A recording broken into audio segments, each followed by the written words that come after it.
Carlson, this is Speechless, and I'll be filling in tonight for Tim Kinley. To begin, we are going to start with a topic that is near and dear to both Tim and myself, and we're going to discuss the guardian ad litem program and some of the recent family court reports that have been coming out in local and national media. There was efforts in the past couple of months by a considerable amount of concerned parents, both moms, dads, and just concerned citizens that were trying to lobby our state legislature on shared parenting. And I was also one of the concerned citizens that testified for a House committee on the benefits of shared parenting. Currently, we have over 20 states considering bills on shared parenting. Many of them are actually moving forward with legislation. Kentucky has actually started a program where the presumption at the beginning of a custody case, whether it be a divorced couple or a couple that was previously unmarried, both parents would start from an equal and shared place. What this does is encourages cooperation. When you have a winner takes all, no holds barred, zero-sum game, which is pretty much what we find in Minnesota, we have a situation where we have extremely powerful lobbies that are essentially cottage industries in the family court sphere, and these groups have a vested interest in continuing to keep the money in, continuing to keep people in the system, and keep them in there for as long as possible. And unfortunately, as many of you know who followed my case, through any of my appearances, or Tim has spoken of my case and others, some of the other ones that have been on the show, it's surreal. It's speechless, to be quite honest. One thing I'd like to touch on before we get going too much is something that some parents have asked me to touch on, which is a presumption that if you are a parent who is, as some would say, the losing parent, the unhappy parent, the unhappy litigant, that you must have done something wrong, or there must be something wrong with you, or you had committed some kind of nefarious act that has warranted a reduction in your parenting time or your parenting rights or the rights of your children to see you. And I can say from experience that that is not necessarily have to be the case. Certainly there are both moms and dads who, for whatever reason, can be unfit or need help, or whether it be help from the community, whether it be help from religious organizations, medical professionals, whatever. There's people who need that help, and then there's people who just get caught in this winner takes all, no holds barred. Really, it's a shootout at the OK Corral in our Minnesota family court system.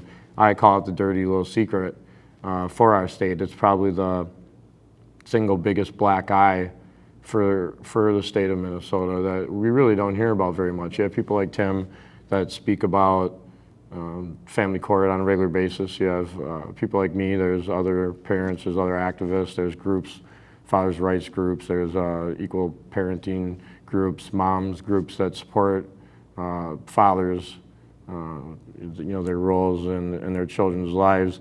And these people are not just vouching for parents like myself because they want to. It's because they believe in what is happening, and they can see that there have been severe deprivations of parental rights, constitutional rights, civil rights, and we need to keep a spotlight on that. So with that, I will remind everyone of our phone number. If we have people calling in, we'll take callers. 651-361-8161. Again, that's 651-361-8161. This is Speechless, and I'm David Carlson.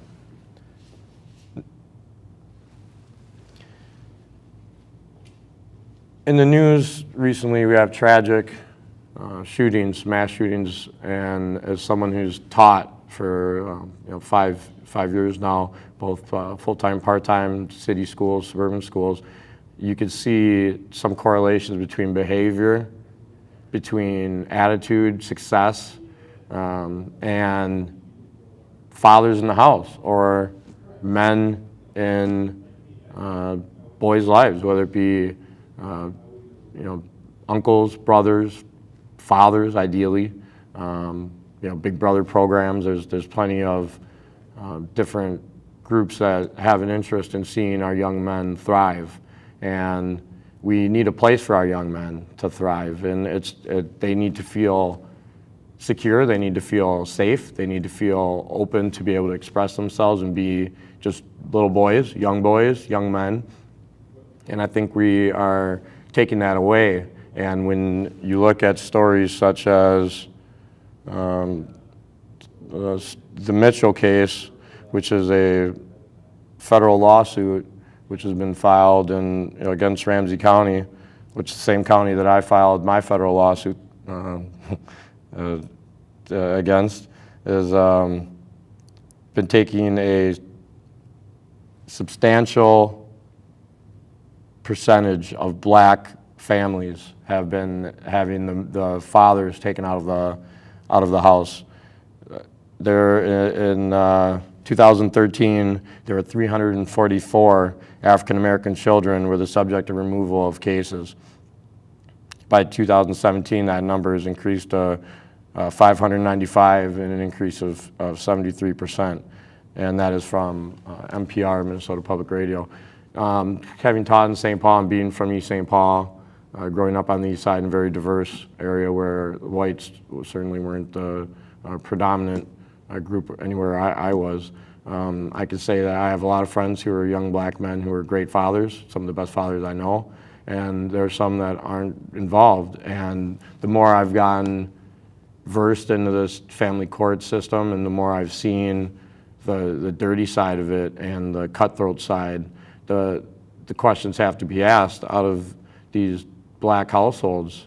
How many of these young fathers are being ripped out of the homes and never even been given a chance, and who benefits from this perpetual system? It's not the children, and it's not the schools. We can't, as a society, expect teachers to raise our children. We have to have parents who take accountability. They have to be held accountable, and they have to be responsible and take an interest in what their kids are doing.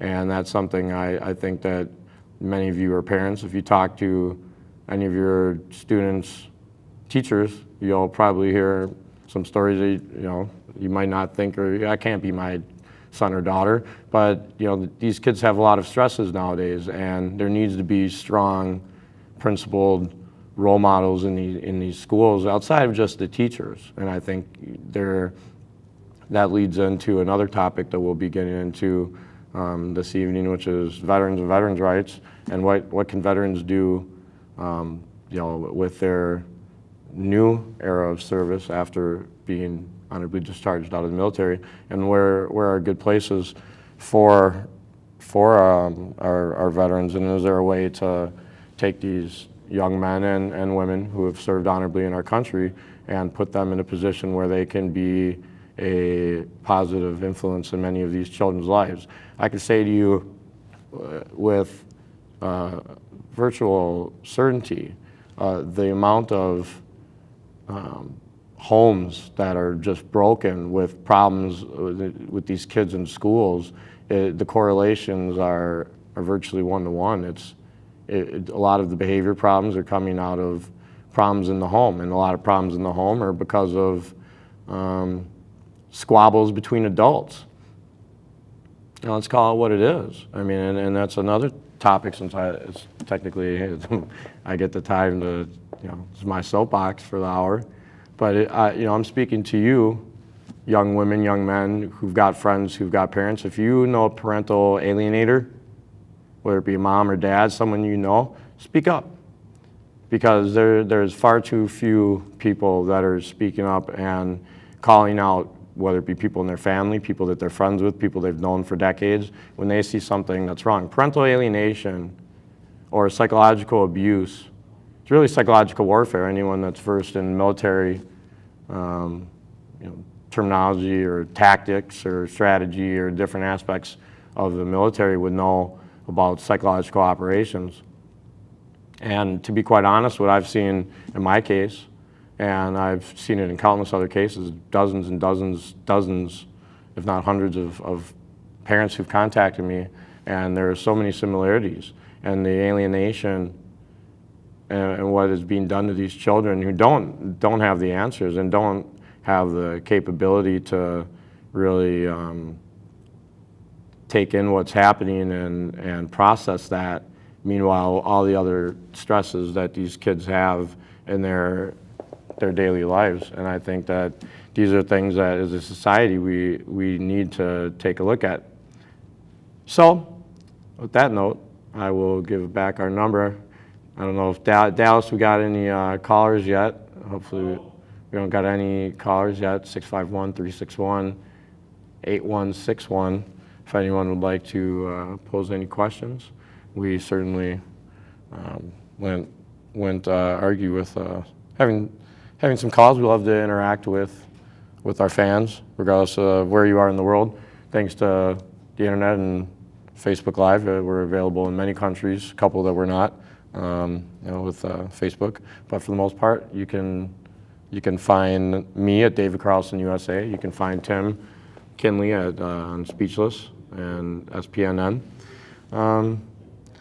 The next area I would like to get into is the mentoring and the attention with our boys, and what can we do, and what is happening with our veteran population. First off, what is happening to our veterans?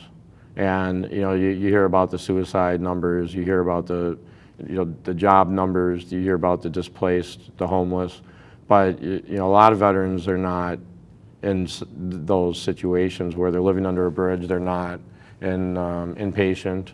They're not exhibiting symptoms of having serious issues. They just go through their lives living with the scars of their battles, but certainly moving on and leading positive, fruitful, honorable, and worthy lives in this country, and they have a lot to offer. I think that there's an opportunity for a lot of programs to bring more of our veterans into our public schools, especially our inner city schools. And that's something I would personally politically like to see happen. But on a different note, what do we have happen with our veterans, and what's the status of our veteran population, especially our parents? And when some hallmarks of veteran service would be you're leaving your home. So if you're from Minnesota, me for example, I was in California or Iraq for my 4 years in the Marine Corps, but that wasn't the possibility to maintain at the level you'd like every single relationship with every single person you would like in Minnesota or anywhere else in the world when you're under those types of stresses that combat and deployments bring. It makes it difficult to maintain a relationship. I mean, if you look at the divorce numbers of just people that get to see each other every day and come snuggle and cuddle and get kisses every night, look at the percentage of couples that are divorcing, and then think about that for a second, and I want you to put thousands of miles in between you. And I want you to put not being able to make calls for weeks, potentially on end, with no word of what has happened to you, if you're okay. And think about that. And then I want you to think about how those relationships are going to evolve and what's going to happen by the time our servicemen and women come home. And when they come home to something totally different. And I can tell you as a combat veteran who has done intensive combat, that most strenuous thing I've had to deal with in Minnesota Family Court. And I would think that says a lot, considering I've been hardened by combat and fighting and Marine Corps, and yet a institution that should be set up to assist parents in navigating it as a last resort, ideally, not as a first option.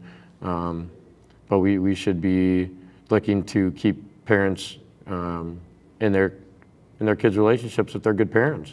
There's absolutely no justifiable reason, or a legal term, justiciable cause to take out a good mom or dad out of a child's life. And if you, touching on my point from earlier, if you have a friend like that, I challenge you, David Carlson challenges you today to say something. Speak up. This isn't just turn a blind eye. It's 2018, and we have to look out for each other, and we have to look out for these children and what's happening. We want to wonder what happens when these schools get shot up, or when there's massive issues in our schools, or our children, our youth, our society, and we need to take a serious look at what we're doing to our families and our homes, and the punishment that we're giving to men. We're punishing our men. We're punishing our boys. We're taking away their fathers. We're taking away daughters, fathers. We're taking away mothers. And what are we getting out of it for a society? Minnesota is one of the worst in the country. Minnesota is a state. We've had reports done 1995, Minnesota Supreme Court, Minnesota Legislature, 2001, 2006, 2011. And then now you have new reports coming out in 2017, 2018, new inquiries. And that brings me to a point I would like to make. Certainly anytime, the story with KSTP broke with, actually Fox 9, I believe, with the money being sent to East Africa. Outrageous. We're funding terrorism. We're being fleeced as a state and taxpayers. That's just infuriating.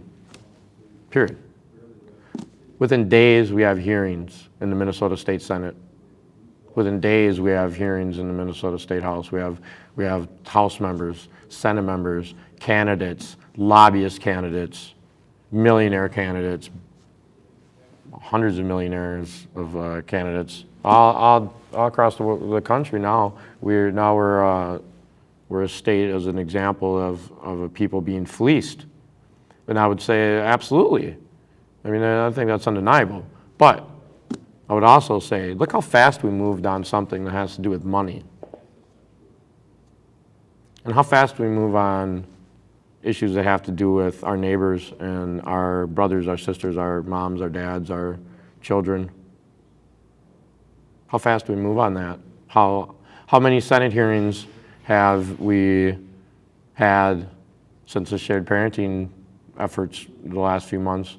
I could tell you Senator Warren Limmer, Limmer, Warren Limmer, Senator Warren Limmer, a conservative. I don't know how you can be a conservative Republican, Warren Limmer, and not support fathers, veterans having a relationship with their kids.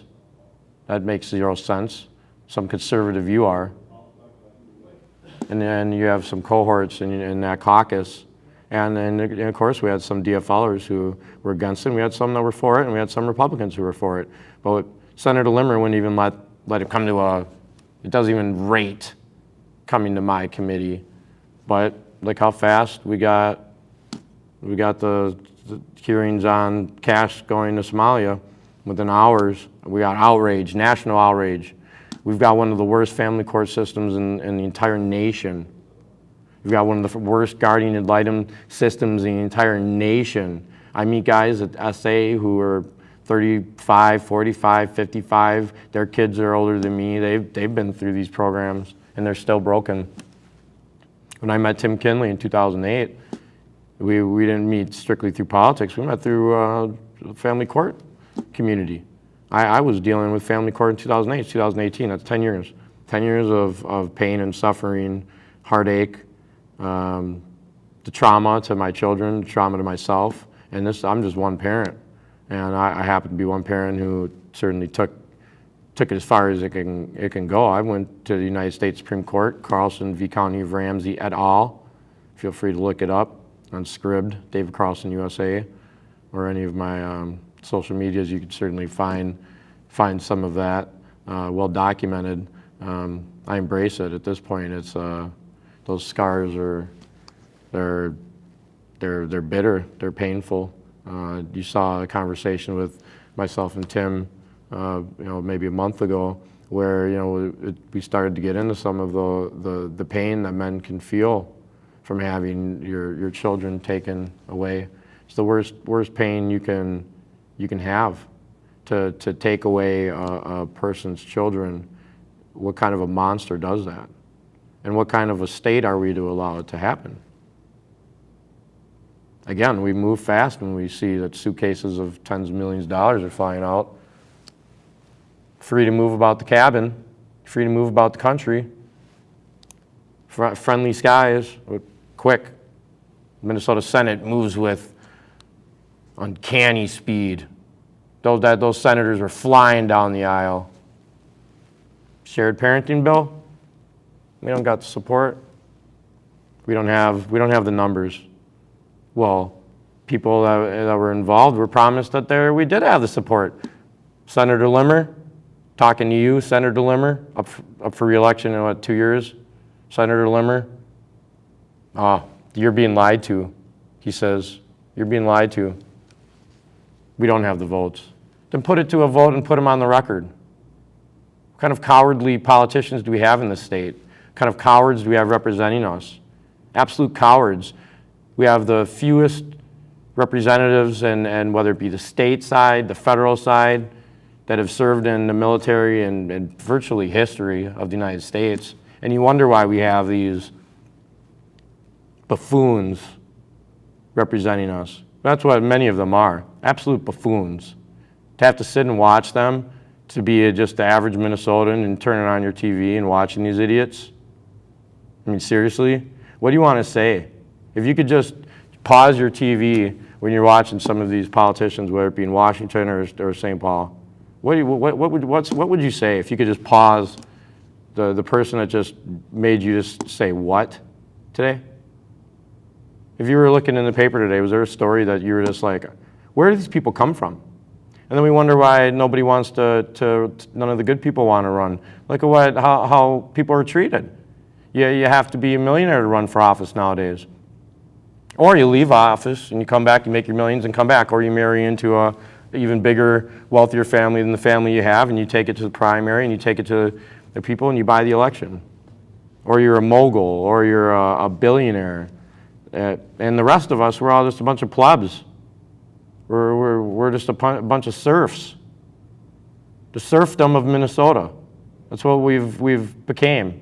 We send tens of millions of dollars across the world to fund terrorism, to fund whatever gets funded. It's not just in Eastern Africa. Don't think that this is a problem unique to any one community. You don't think we've been being fleeced for decades and they know all about it? Because they do. And we know that. And that's the issues that we have, and that's what leaves us speechless. What do we do? What does the average citizenry do with the realities on the ground? Because what we have are the realities. Decide if you like it or not. Decide if you like the president, you like the governor, you like your representatives. We got who we got. We got to vote them out or vote in who we want. And at this point, we have to look at, is there really any candidates that you just look at and say, that guy or that girl, they're locked on. I have trust in them. I can believe in them and believe in what they're saying. I don't see a whole lot. I see a lot of double talk. I see a lot of quick talk. And quite frankly, it's irritating. Another year, shared parenting can't come for a vote in this state. If we had courageous politicians, unlike Senator Warren Limmer,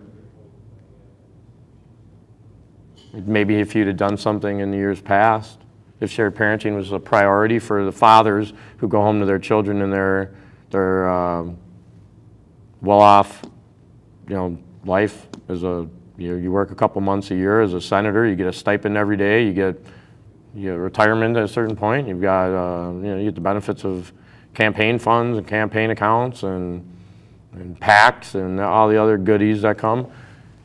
It's no surprise that the day that I did testify with the House committee, that the Minnesota Bar Association put out a letter, and within hours, Senator Limmer and other members of the Minnesota Legislature, immediately that letter got handed out, and it was like reeling them in. It was like big bass fisher. It was like big mouth Billy Bass. That's what it was like. It was like reeling them in. Some of the best fishermen in the entire upper Midwest are some of the lobbyists in St. Paul. And we all know it. We look at the things that we can't do. I mean, it took till 2018 to be able to buy beer in Minnesota. Like we have, on a Sunday.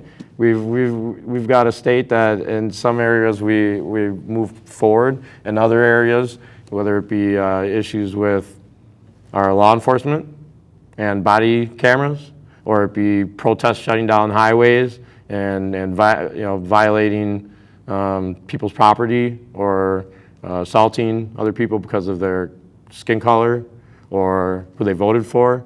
We've moved to such a degradation of our society and of common decency that it reverberates to our kids in the classroom. When the parents can't act right, when the parents can't get along, how do you expect the children to get along? Very rarely will you have children that'll come out of those types of situations and come out better than their parents. It doesn't happen often. And you can ask yourselves why. Look at your own families. Look at your own families. And I bet you have some of the answers. And on that note, Speechless with David Carlson filling in Tim Kinley, 651-361-8161. 8161. We are live in St. Paul, Minnesota. We are going to next, we'll discuss a topic that seems rather common sense. Tim brings it up all the time. And it's something that, me particularly in my situation, I would have a much easier time proving my side, and so many other parents would have so much of an easier time proving their side of events in family court. If we had cameras in the courtroom, you're watching me on a camera, people have had cameras for years. I watched the OJ trial. That was on, back in junior high. That was on camera. Queen Elizabeth got married on camera. Queen Elizabeth II. We've got cameras. Why can't we have them in the courtroom? Why can't we have transparency? Why can't we have a situation where we can see what is happening in our courtroom? Why can't we have accountability in our judiciary? Why is the judiciary above every other branch and every other aspect of our society? We have 3 branches. Many of you have learned that in 4th grade, 3rd grade civics. Checks and balances. Where's the checks and balances of the executive branch onto the judicial? Where's the legislative branch putting checks and balances on the judicial when it comes to family court? I could bring 100 parents on here in the next month, and almost every single one of them at some point in time when things got really bad, they weren't represented at some point, many of them. Why in juvenile court, when we're trying to rehabilitate children and we're trying to get our kids back on the right track, or in criminal proceedings when someone's not doesn't have the money for counsel, we have programs where there can be public attorneys? Why are we unable to do that in family court? Why is there no effort to make sure that all parents are being represented, not just for the parents, but for the interests of the children? Why? Do you have a good reason? 651-361-8161. Anybody? Anyone got a good reason? I don't. I have a hard time putting together some of these equations. They don't add up. It's fuzzy math. Fuzzy math is what we tend to have, and it doesn't make sense. Why can't we have lawyers representing parties? Why can't we have children having a say? Why can't we have accountability of our judiciary?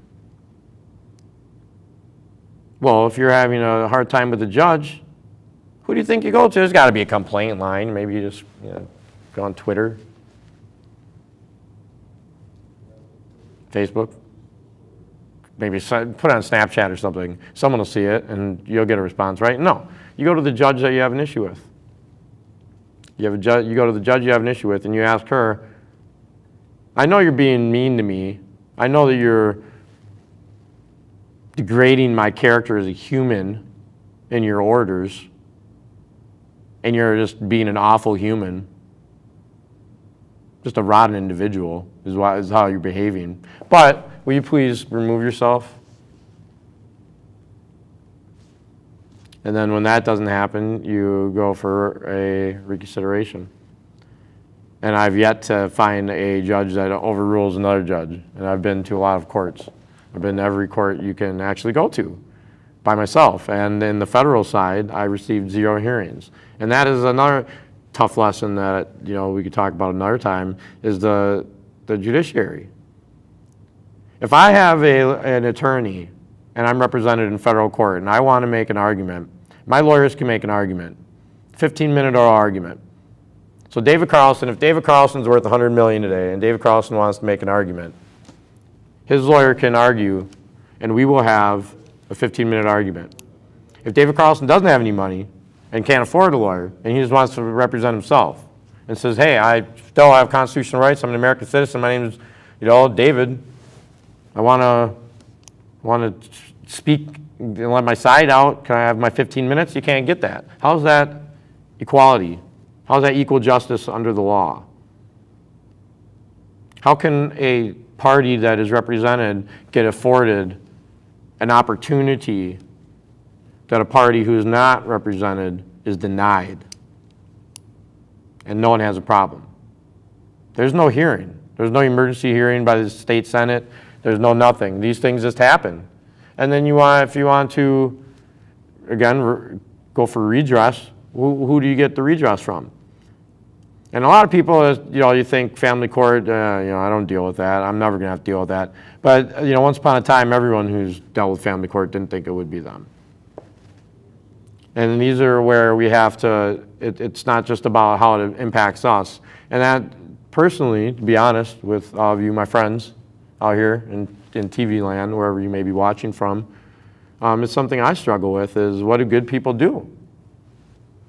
What do good, honest men and women who see just a broken, shattered, corrupt system, what do we do? And how do we make it better? How do we get involved? What's the proper role? Do we even have anything to give? Do we even have a voice? Do our voices matter? And these are, with technology and social media, and I would say the younger generations, they are not taking no for an answer anymore when it comes to having a voice and having, you don't have to agree with it. And that's where majority rules, minority rights, and that concept of a tenet of our republic of, we have a democracy, we have we're a republic, we have representation,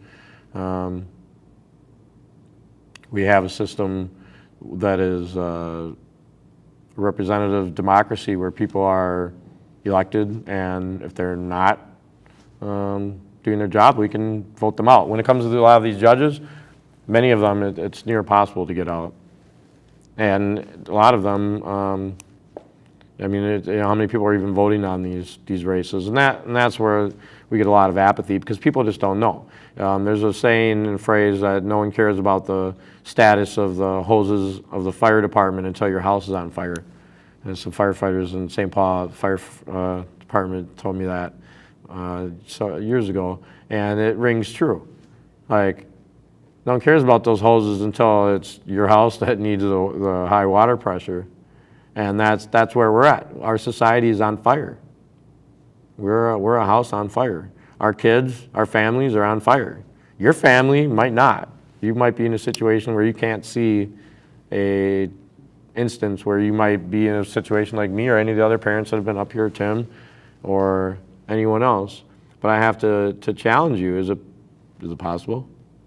And if it is possible, what can we do to ensure that when other people come into the Minnesota Family Court or the Minnesota judicial system or the Minnesota criminal justice system, that we have a more fair and representative system that is not just punishing people who are,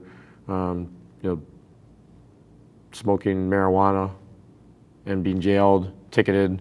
In other states, they're being encouraged to be entrepreneurial, and states are receiving revenue and funding things that could, Minnesota we have a shortage of mental health. I'd see it in the schools. We have a shortage of all kinds of areas that we don't have the funding for, yet we have options in the state that with current leadership, they just have no desire to look at because they don't care. It's their way or the highway. And they're willing to ride the reins of power until the very end. And whether it be 90 years old, 100 years old, 100 plus, some of them they'll ride it all the way till the cows come home. And the cows ain't coming home. And that's a long time. And we've got some decisions, some choices in this state, whether it be this election or whether it be elections in the future, of what kind of a state do we want to be and what kind of a people are we. And the demeanor of both sides has just gotten disgusting. The cooperation has gotten disgusting. There's very little common ground. There's very little consensus, even things that seem like there should be consensus, even things that seem they should be open and shut. This is right, this is wrong. In 2018, you just call it fake news, or you just say it's not reality. For every pro argument, I can go online and within seconds find probably a fairly reputable con argument. And that's where we're left. And now you have citizens who are turning off. But I would just, we've got about 20 minutes left. If anyone's still trying to call, I think the number is buzzing off the hook back there, 651-361-8161. This is why primaries are so important. People always wonder, why do I have such crap candidates in November? For some of you who don't pay attention to politics, here's politics with Mr. Carlson in a nutshell. The people who win the primary tend to be more conservative or more liberal than the majority of the population. Most of the people that vote in primaries, roughly 10% or less, tend to be the most conservative or liberal of both sides of the political argument, or political aisle, if you will. And these are the people that vote in the primary. So everyone else is enjoying their August 14th voting or working or whatever you're doing on August 14, 2018. There's going to be a primary. And there's going to be, whether it be people like myself or someone else who's in a primary, they're going to need your attention, because we need to know who's going to be running in the general election. The reason why there's such crap candidates come the general election is because most of the time the good candidates got weeded out in the endorsement process. It's just a fact. We don't have to like it, but that's just the reality. And we could point to my 2012 U.S. Senate Republican primary, and as an example. You get candidates who are unelectable, and the Republicans across the state will continue to take losses. Democrats are having a hard time finding candidates who are electable as well. Both sides are having a hard time just finding people who are decent people. And the problem is when they do, they get voted out prior to the primary. So it's extremely important, whether it be you, your family, your neighbors, your coworkers. Everyone needs to get out and vote August 14th, because by the time you look at who's on your ballot and you say, oh, who's this guy and who's this gal and who do I got on November, there was a process that led to you having those choices. You got to wake up. Woke is apparently that's the term. You got to be awoken or awoke. Wake up. Wake up for the primary. August 14th, there's going to be a primary, and there's a lot of races that are going to have to be decided. Will it be Secretary of State's race? Governors? Senate races? There's going to be races that are going to have some attention in Minnesota. And if you want to have a voice, August 14th is when you need to do it. But get involved prior to that. I encourage you, whoever you're supporting, just the fact that you're engaged and sharing your views and also listening. And you know what? Sometimes we learn things and our views sometimes even advance. Sometimes we even get smarter. So we're supposed to be trying to do in life. We're supposed to advance and move forward.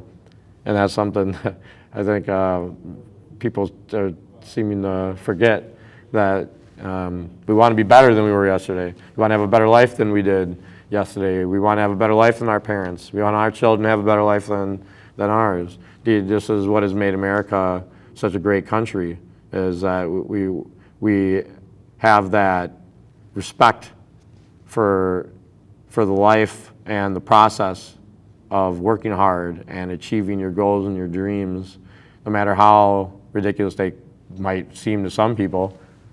You don't have to be a billionaire to run for office, I don't think. You don't have to be a millionaire lobbyist to run for office, I don't think. Do you have to work your way through every level, cutting favor after favor after favor to this party boss and this party boss and this kingmaker donor, if that's the kind of candidate you want? But we got to move on from these types of candidates. And come August, we're going to have to, as a state, make some decisions. And I think whether we got some hot issues that we could talk about another time on this show, but some areas where Minnesota can move forward economically. We got blockchain heating up. A lot of companies, I see IBM commercials for blockchain. We've got different cryptocurrencies that are becoming more popular and mainstream. The work on the blockchain system. We've got sports gambling, which is now Supreme Court has said states can engage in that, and I mean, certainly Minnesota, we can't have a problem with it. We funded a stadium, Vikings raffle tickets. I mean, do those even come out in Minneapolis? I don't know. I don't live in Minneapolis, but I've heard that was a debacle. Maybe we need to look at other ways to bring in other revenue in this state. But how can we ever get to any of these arguments and any of these debates and any of these conversations if the people that are in charge stay in charge for decade after decade after decade, and they have no interest in learning more? Half these people, when they graduated college, they didn't even have computers. Half these people, I'll say it again, when they graduated with their bachelor's degree, who are representing us, did not even have computers. They were probably decades away from cell phones. This country and this world has moved so fast. And I mean, last I was in school at Texas A&M at the Bush School of Government studying intelligence and counterterrorism was 2016. And I mean, things have even changed a lot since then.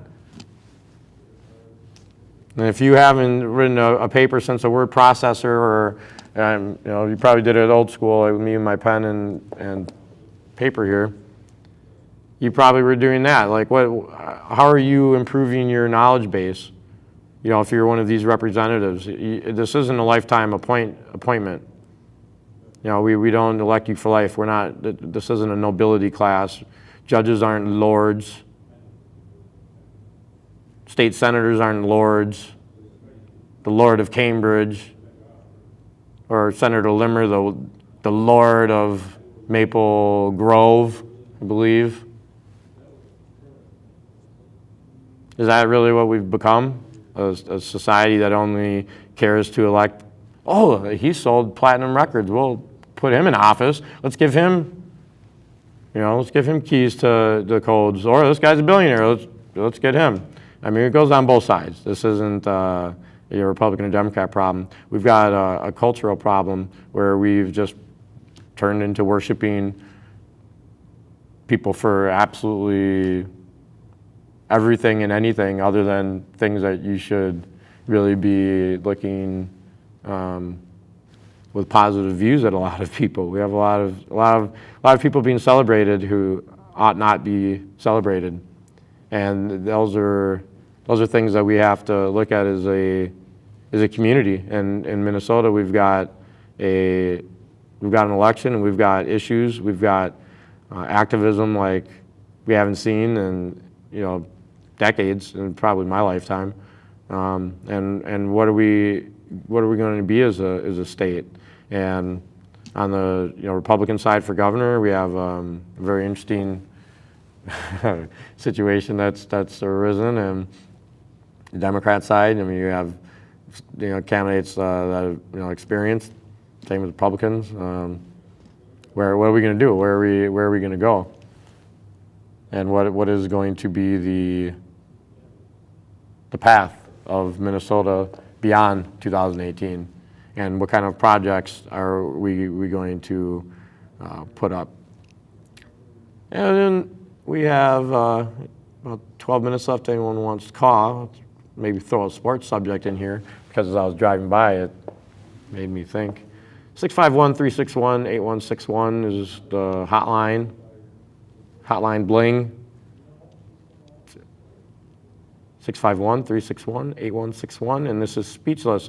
So I'm driving up 94 to get here, and I look at the soccer stadium, and I have to say, this is my personal opinion, and this is completely off topic, but who thought it would be a good idea to put a massive soccer stadium off University Avenue 94? And what fuzzy math did you use? 94 is a mess. The road can't even, I mean, the potholes are I could fit in the pothole. I could fit a Mini Cooper in some of these potholes. The exit on-ramps are still looking as broken down as they have for decades. And the stadium's looking like it's about to be built pretty quick. And I don't see any changes in any of the roads. I just see it even worse. And we're about to add, what, 20, 30, 40,000, or whatever that soccer stadium's going to seat, and where all these people are, how are we getting around? Is anyone thinking about that? Well, how are you going to be on the light rail when it's blocked? The light rail's not, all right, light rail is blocked. Light rail is blocked. Now what? Now what? Uber. What are you going to do? How are you going to get there? We got all these stadiums, and St. Paul. I'm a native St. Paul guy, and we'll keep it a little light for the last 10 minutes. St. Paul guy, East Side, St. Paul, right? Johnson alumni, class of 2000. Go Governors. Why does St. Paul not utilize any of our Mississippi River walk area down in that lower town area? Why don't we use that? Other cities do all kinds of stuff with their rivers and their scenery. Like, I mean, it can be cleaned up. Probably be good. Clean it up.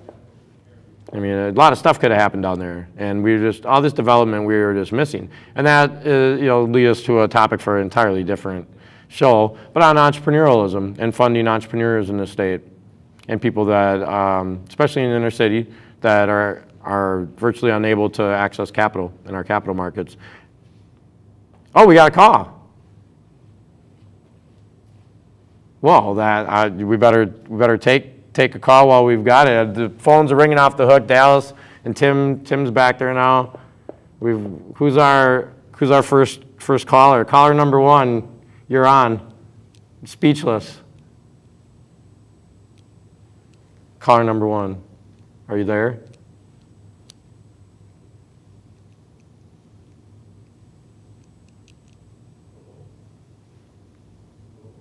We must have lost caller number 1. But that was exciting. Everyone at home on Facebook Live, you were watching, thinking, wow, this is really exciting. We're about to have a caller, and it was kind of a pump fake. Kind of like a pump fake. Oh, gone? We lost? That's all right. Anyways, back to St. Paul. And we've got, again, we can't fill potholes. And the state we could use some diversification of our revenue streams.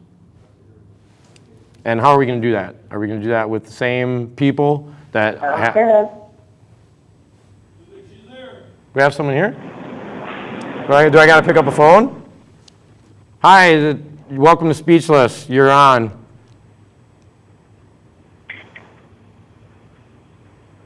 Hello? Speechless.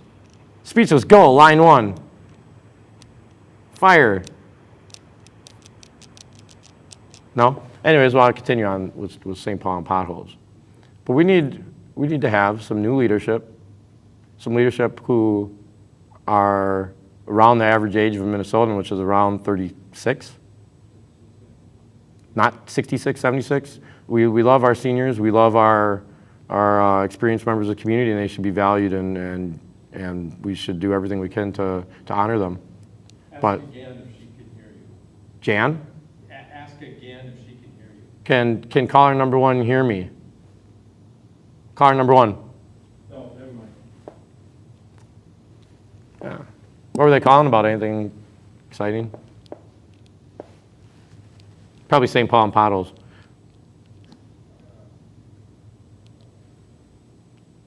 But how are we gonna to make these changes? Are we gonna do it by electing people decade after decade after decade? At some point, it's got to change. At some point, we've got to have new ideas. We've got to have new people, and we see that happening. And it doesn't have to be this rancorous, angry, deliberately mean politic that we have. There are plenty of things that we agree on. There's a lot of things we don't agree on. But we have to have new people who aren't bound by deals that have been made for years and decades, and political favors that have been made, and favors that have been made in the courts, and favors that have been made in the legislature. There's a reason why the legislature is investigating a lot of this. Within hours, you know why they got so fast with those briefcases of money flying out from MSP that within hours? Because it was good PR. It was good to come down hard on terrorism. And we're fighting ISIS. We're fighting Al Qaeda, Al-Shabaab. What are we doing with the veterans who fought these terrorist organizations? Look at the way we're treating them in our family court system. I could bring a whole panel. I could fill this whole studio up with veterans who've had their kids taken. Almost all of them don't have any criminal charges of why it's happened. Why is it happening? Why are veterans killing themselves? Let's look at what we're putting them through when they come home. You can make it through combat. You can make it through some of the hardest things that life can throw at you and still come back. And then you can be broke. You can be broke by our home society. You can be broke by Minnesota Nice. What happened to Minnesota Nice? Where's the follow-ups on some of these stories? Where's the follow-ups on judges who don't remove themselves from the case? I had a guardian ad litem who gave my ex-wife a hug outside of a courtroom. Affidavits have been submitted. Does anyone investigate guardian ad litems giving hugs? Is that normal? Is it normal for an officer of the court to immediately after a hearing go up to one of the opposite party and give a hug?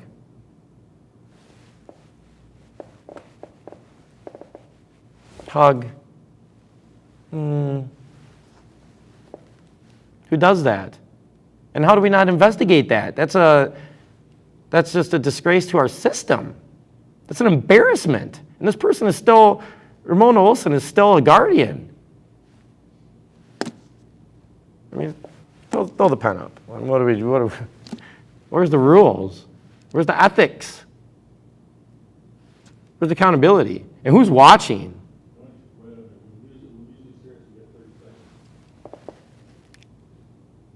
And I'll leave you on that for our final 30 seconds tonight.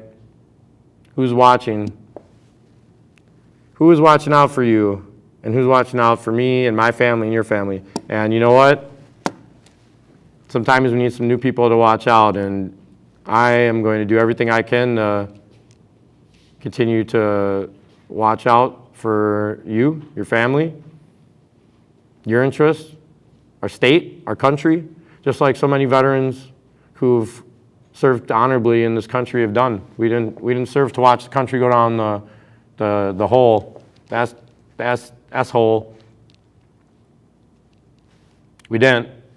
We didn't go to Iraq and Afghanistan to watch our homeland just fall apart and people can't even be decent, spitting at each other, throwing stuff at each other. Would you like your children to see you act like that? Some of you? Like, I need to lecture you like it's a 6th, 7th grade class. Like, come on. We need to do better. Minnesota, we need to do better. Like Tim says, we've got a lot of areas that'll leave you speechless, but we got a lot of good in Minnesota too. We've got a lot of good in this country. And you see it every time we have tragedy. You see a lot of people doing the right thing, helping each other. Doesn't matter black, white, Latino, Asian, whatever. It does not matter. You see it all the time. And that's what we need to hold on to. That there is a better path. There is hope. We're not out yet. We've got a lot of fight left. Keep an eye, keep strong, support each other, be nice to each other, be a good friend, be kind. And that's advice from Mr. Carlson to you. And remember, we don't have any spin. That spin stops. Stops here, Tim. Because I always will look out for you. And I'll always look out for your family. Because we're friends.